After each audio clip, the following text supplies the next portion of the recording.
Okay, here we go. Chapter 18, the Sefer of the Yanuka, the pathways of tshuva, darchei tshuva, and let's go.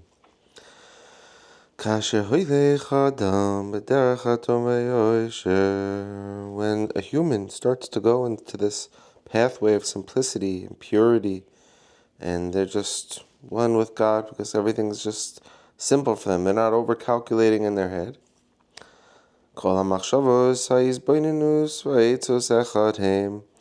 what happens when you're in this pathway of simplicity? All your thoughts and your contemplations and the counsel in your mind, all the advice you think of for yourself, all these matters, they become one. They're one reality. A lot of people ruminate in their minds and their thoughts fighting with each other, this or that, I'm conflicted. No. When you serve God with simplicity, all your thoughts and calculations become one. And there's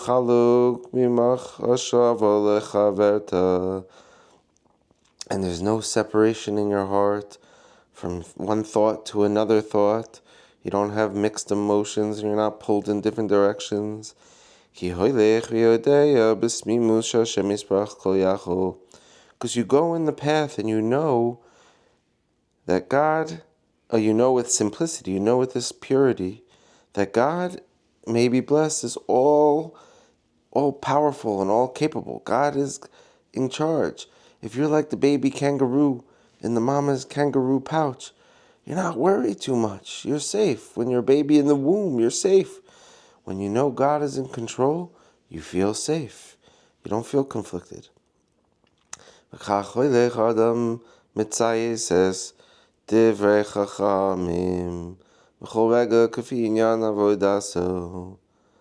when a person goes in the pathway of obeying the words of the sages in every second, in every instance, in whatever they're doing,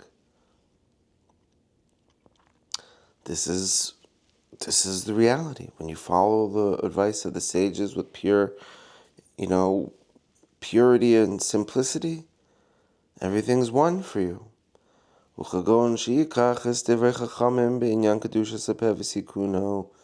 give an example. When someone takes the words of the sages to heart in the matters of the holiness of the mouth and how to rectify it, then what does this person live? Like, how do they live? They already know that the sages taught him you could fix your mouth and rectify it.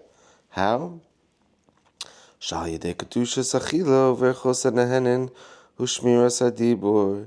This person knows that through holy eating and blessing on the pleasures of this world, there's blessings to make. And guarding your mouth, not speaking slander. If you do these things, we know what the sages taught us.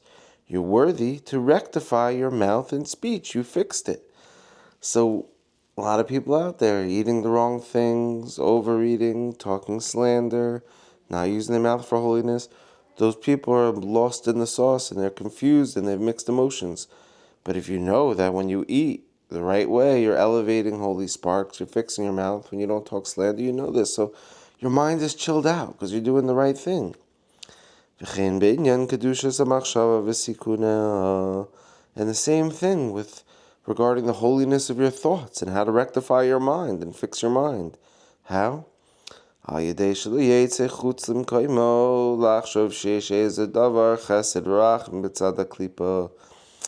don't leave your place. You don't leave your reality to start thinking that there's some type of compassion and kindness or goodness in the side of the klipa. We know, I'm not going to get into the klipa too much, but it's a metaphysical reality to a degree, but also physical because it's the dark side, it's the pleasures, your habits, your addictions.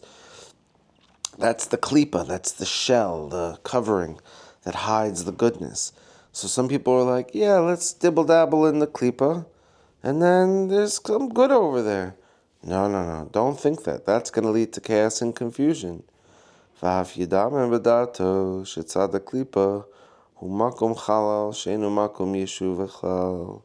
Rather, we should contemplate, use our imagination. How do you fix your mind? Use your thoughts and your imagination, not to imagine the klipa is good, but to imagine that the klipa is a place of voidness. It's empty. There's no place to chill over there and rest or dwell. It's not for us. You should know it's a place of desolation. When you know this and when you think that way, you then become worthy to fix and rectify your thoughts.